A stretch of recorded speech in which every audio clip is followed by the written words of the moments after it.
Recently আমি সবাইকে বলি কার্বোহাইড্রেট কম খেয়ে প্রোটিন এবং ফাইবার্স, ফ্রুটস অ্যান্ড ফাইবার, যেটা আমি নিজেও ফলো করার চেষ্টা করি।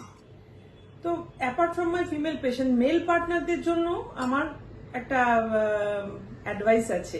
আজকাল আমি খুব দেখছি নেটে, যে কোনো কিছু দেখতে যাচ্ছি, ইউটিউবে কোনো ভিডিও দেখছি বা যে কোনো কিছু দেখতে যাচ্ছি, খুব প্রোটিন সাপ্লিমেন্ট নিয়ে ভীষণ একটা ছেলেদের protein supplement for muscle building, খুব পালোয়ানের মতো চেহারা ছেলেরা আসছে তারা এবং প্রমোট করছে যে এই ব্র্যান্ডটা ইউজ করুন। হ্যাঁ, আমার কোনো ব্র্যান্ড সম্বন্ধে কিছু বলার নেই। আমার বক্তব্য যেটা হচ্ছে, আমার এমন অনেক পেশেন্ট আছে যাদের হাজব্যান্ডের স্পার্ম কাউন্ট দেখা যাচ্ছে ভীষণ কম, এবং এদের মধ্যে অনেকেরই হিস্ট্রি আছে, they use to take, some are still taking, কেউ কেউ আগে নিত যে প্রোটিন সাপ্লিমেন্ট। তো এই protein supplement for muscle building, তো নর্মালি প্রোটিন যদি শুধু থাকে, অ্যামাইনো অ্যাসিড থাকে, তাতে প্রবলেম হওয়ার কথা না, কিন্তু আমার মনে হয় যে এইগুলোর মধ্যে এমন একটা কিছু মেশানো থাকছে যেটা কিন্তু সিমেন কাউন্ট, মানে সিমেনের অ্যানালিসিস করলে দেখা যাচ্ছে স্পার্ম কাউন্ট কারো কারো খুব কমে দিচ্ছে।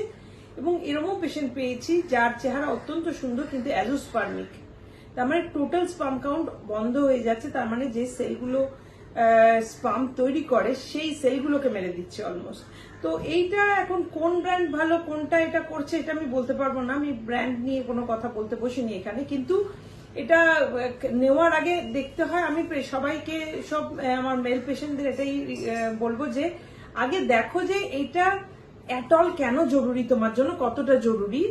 ঠিক আছে, যদি শুধু বলো যে আমার লুকের জন্য জরুরি, তখন আমি বলবো rethink again after seeing the video, যে সত্যি তুমি নেবে কিনা। এবং সিমেন অ্যানালিসিস এটা প্রবলেম করতে পারে, স্পার্ম কাউন্ট কমিয়ে দিতে পারে, এই কথাটা মাথায় রেখে তারপরে তোমার এই নিড অনুসারে, বা যারা ধরো এইটাই যাদের শোম্যানশিপের বিজনেস আছে, যেখানে তোমার মাসেলটা তোমার দেখাতে হবে, তাকে হয়তো উপায় নেই, যেমন আমাদের ফিল্মের যত হিরোদের দেখি আমরা, বা যারা ধরো স্পোর্টস পার্সোনালিটি, যেখানে মাসেলের একটা ফ্যাক্টর আছে, সেখানে মাসেল বিল্ডিং এর জন্য তারা কি খায় এক্স্যাক্টলি আমি জানি না, বাট তুমি যেটাই নেবে সেটা কতটা হেলদি আগে জাজ করো।